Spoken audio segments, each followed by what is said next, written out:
ಶ್ರೀ ಗುರುವೇ ನಮಃ.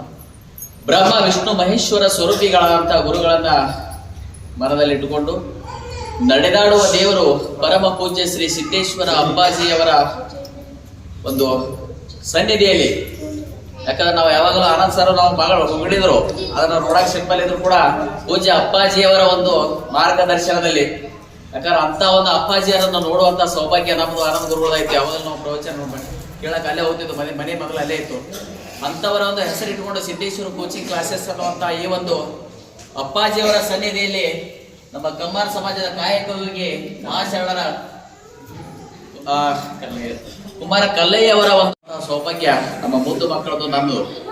ಈ ಒಂದು ಕಾರ್ಯಕ್ರಮದಲ್ಲಿ ಆನಂದ್ ಸರ್ ಮತ್ತೆಲ್ಲ ಗುರು ಹಿರಿಯರು ಹೇಳಿದ್ರು. ನಾನು ಮೊದಲಿಂದ ಹೇಳ್ಕೊತ ಬಂದಿದ್ದೇನೆ, ಯಾವುದೇ ಜಾತಿ ಅಂದ್ರೆ ಜಾತ್ಯತೀತವಾಗಿ ನಾವು ಇಲ್ಲಿ ಸಮಾಜಕ್ಕೆ ಸೇವೆಯನ್ನ ಮಾಡ್ಕೊಂಡು ಬಂದಿದ್ದೀವಿ. ನಾನು ಮೂಲತಃ ಮಹಾರಾಷ್ಟ್ರದಿಂದ ವಿಜಯಪುರ ಬಂದು 18 ವರ್ಷಗಳಾಯ್ತು.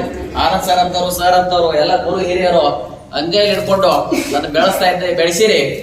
ಇಂಥ ಒಂದು ಸೌಭಾಗ್ಯ ಈ ಒಂದು ಸನ್ನಿಧಿಯಲ್ಲಿ ಇನ್ನ ಈಗ ಹೊಗಳಿದ್ರು ಆಶ್ರಯ ಕೊಟ್ರಂತೇಳಿ. ಆಶ್ರಯ ನಂದಲ್ಲ, ಯಾಕಂದ್ರೆ ಬರುವಾಗ ಒಬ್ರೆ ಹೋಗುವಾಗ ಒಬ್ರೆ, ಬಂದು ಹೋಗೋ ನಡುವೆ ಇಂಥವ್ರು ಏನ್ ನಮ್ಮ ಬಳಗ ಸಿಗ್ತದೆ, ಅದೇ ನಮ್ಮ ದೊಡ್ಡ ಒಂದು ಸಾಧನೆ ಅಂತಕ್ಕಿಂತ ಒಂದು ದೊಡ್ಡ ಆಸ್ತಿ ಅಂತ ಹೇಳ್ಬೋದು. ತಮ್ಮೆಲ್ಲರ ಪ್ರೀತಿ ವಿಶ್ವಾಸಕ್ಕೆ ನಾನು ಯಾವಾಗಲೂ ಚಿರಋಣಿ. ಬಹಳ ದೊಡ್ಡ ಯಾಕಂದ್ರೆ ಸನ್ಮಾನ ಮಾಡುವಂತ ಮಾಡಿಸ್ಕೊಳ್ಳುವಂತ ಯೋಗ ಇನ್ನ, ಯಾಕಂದ್ರೆ ಅಷ್ಟು ದೊಡ್ಡವರಾಗಲಿ ಗುರು ಹಿರಿಯರ ನಮ್ಮ ಶುಭಾಶೀರ್ವಾದ ಯಾವಾಗಲೂ ಇರ್ಲಿ. ನಾನು ಕೂಡ ತಮ್ಮೊಂದಿಗೆ ಯಾವಾಗಲೂ ಇರ್ತೀನಿ, ನನ್ನ ಜೊತೆಗೆ ತಾವೆಲ್ಲರೂ ಅದೇ ಅಂತ ಹೇಳ್ತಾ ನನ್ನ 2 ಮಾತುಗಳಿಗೆ ಪೂರ್ಣ ವಿರಾಮ ಹೇಳ್ತಾ ಇದ್ದೇನೆ. ಜೈ ಹಿಂದ್. ಎಲ್ಲ ದೇಶ ಏನಾಗ್ತದೆ, ನಾನೇ ನಾವು ಸ್ವಚ್ಛ ಭಾರತವನ್ನು ಅಭಿಯಾನ ಮಾಡಿದ್ವಿ. ನಮ್ಮ ಮನೆ ಸ್ವಚ್ಛ ಇಟ್ಕೊಂಡ್ರೆ ಎಲ್ಲಾರ ಮನೆ ನಮ್ಮ ಮನೆ ನೋಡಿ ಬಾಜುದವ್ರು ಸ್ವಚ್ಛ ಇಟ್ಕೊಂಡ್ರೆ ಅವ್ರ ಮನೆ ನೋಡಿ ಏನ್ ಮಾಡ್ತಾರೆ, ಅವ್ರು ಸ್ವಚ್ಛ ಇಟ್ಕೊಂಡ್ರೆ ಹಿಂಗೆ ಇಡೀ ಊರು ಸ್ವಚ್ಛ ಆಗ್ತದೆ. ಇಡೀ ಊರು ಸ್ವಚ್ಛ ಆದ್ರೆ ತಾಲೂಕ್ ಸ್ವಚ್ಛ ಆಗ್ತದೆ, ತಾಲೂಕ್ ಸ್ವಚ್ಛ ಆದ್ರೆ ಇಡೀ ಜಿಲ್ಲಾ ಸ್ವಚ್ಛ ಆದ್ರೆ ಇಡೀ ಏನಾಗ್ತದೆ, ಭಾರತವೇ ಸ್ವಚ್ಛ. ಅದು ಸ್ವಚ್ಛ ಮಾಡೋದಾಯ್ತು ಹೊರಗಿಂದು. ಮನೆಯಲ್ಲಿ ಬಡತನ ಆದ್ರೆ ಮನದಲ್ಲಿ ಸಿರಿತನ. ದಿನ ನಮ್ಮ ಮಾತೆ ಶರಣ ಕಮ್ಮಾರ್ ಕಲೆ ಅಂದ್ರೆ ಎಂದೋ ಸಂಘವಾಗಿ ಅವ್ರು ನಮ್ಮ ಕರೆಗೆ ಹೋಗ್ಕೊಟ್ಟು ಗೌರವ ಕೊಟ್ಟು ಬಂದ ಅವ್ರಿಗೆ ಮತ್ತೊಮ್ಮೆ ಹೃದಯಪೂರ್ವಕ ಸ್ವಾಗತ ಕೊಡ್ತಾ ಇದ್ದೀವಿ.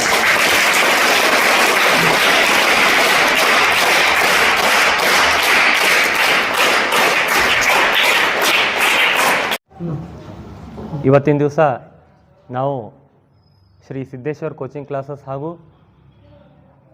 ಕಮ್ಮಾರ್ ಸಮಾಜ ವಿಜಯಪುರ ವತಿಯಿಂದ ಇವರ ಸಹಯೋಗದಲ್ಲಿ ಇವತ್ತು ನಾವು ಈ ಮಹಾಶರಣ ಶ್ರೀ ಕಮ್ಮಾರ್ ಕಲ್ಲಯ್ಯ ಜಯಂತಿಯನ್ನು ಅರ್ಥಪೂರ್ಣವಾಗಿ ವಿದ್ಯಾರ್ಥಿಗಳ ಜೊತೆಯಲ್ಲಿ ಆಚರಣೆಯನ್ನು ಮಾಡ್ತಾ ಇದ್ದೀವಿ. ಏಕೆಂದರೆ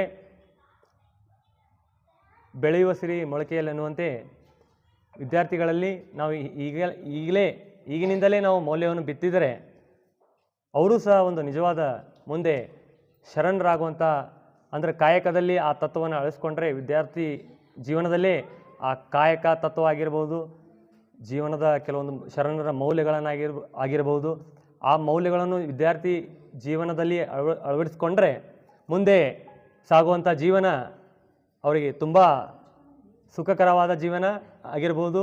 ಇವತ್ತು ವಿಜಯಪುರ ಜಿಲ್ಲಾದ ವತಿಯಿಂದ ಎಲ್ಲ ನಗರದ ಕಮ್ಮಾರ್ ಸಮಾಜದ ವತಿಯಿಂದ ಆಗಿರ್ಬೋದು ಹಾಗೂ ನಮ್ಮ ಸಿದ್ದೇಶ್ವರ ಕೋಚಿಂಗ್ ಕ್ಲಾಸಿನ ಸಹಯೋಗದಲ್ಲಿ ಈ ಒಂದು ಕಾರ್ಯಕ್ರಮ ಅರ್ಥಪೂರ್ಣವಾಗಿ ನಡೆದಿದೆ. ಕಮ್ಮಾರ್ ಶರಣ ಕಲ್ಲಯ್ಯನವರು ಸುಮಾರು 12ನೇ ಶತಮಾನದಲ್ಲಿ ಬಸವಣ್ಣನ ಜೊತೆಗೂಡಿ ಕಾಯಕ ತತ್ವವನ್ನು ತಮ್ಮ ಜೀವನದಲ್ಲಿ ಅಳವಡಿಸ್ಕೊಂಡು ಕಾಯಕವನ್ನು ಮಾಡ್ತಾ ತಮ್ಮ ಜೀವನವನ್ನು ನಡೆಸ್ತಾ ಇದ್ದರು ಹಾಗೂ ಇತರರಿಗೂ ಮಾದರಿಯಾಗಿದ್ದರು.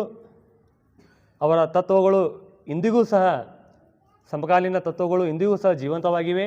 ಅವರು ಶರಣರು ಈಗ ಇರಲಿಕ್ಕಿಲ್ಲ, ಆದರೆ ಅವರು ಹಾಕಿಕೊಟ್ಟಂಥ ಮಾರ್ಗದರ್ಶನದಲ್ಲಿ ನಾವೆಲ್ಲರೂ ನಡೆಯೋಣ ಅಂತ ಹೇಳಿ, ವಿಷ್ಣು ಗುರುದೇವೋ ಮಹೇಶ್ವರ ಗುರು ಸಾಕ್ಷಾತ್ ಪರಬ್ರಹ್ಮ ತಸ್ಮೈ ಶ್ರೀ ಗುರುವೇ ನಮಃ.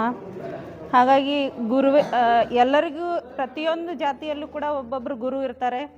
ಹಾಗಾಗಿ ನಮ್ಮ ಕಾಯಕ ಯೋಗಿ ಮಹಾಶರಣ ಕಮ್ಮಾರ್ ಕಲ್ಲಯ್ಯನವರ ಇವತ್ತು ಜಯಂತ್ಯೋತ್ಸವದ ಅಂಗವಾಗಿ ನಾವೆಲ್ಲ ಇಲ್ಲಿ ಸೇರಿದ್ದೀವಿ. ಈ ಒಂದು ಸಂದರ್ಭದಲ್ಲಿ ನಾವು ವಿಜೃಂಭಣೆಯಿಂದ ಪ್ರಪ್ರಥಮವಾಗಿ ಈ ಒಂದು ಸಭೆಯನ್ನು ಅತ್ಯಂತ ಯಶಸ್ವಿಯಾಗಿ ನೆರವೇರಿಸಿದ್ದೀವಿ. ಹಾಗಾಗಿ ಅದನ್ನು ಹೇಳ್ಕೊಳ್ಲಿಕ್ಕೆ ತುಂಬ ಒಂದು ಖುಷಿ ಆಗುತ್ತೆ.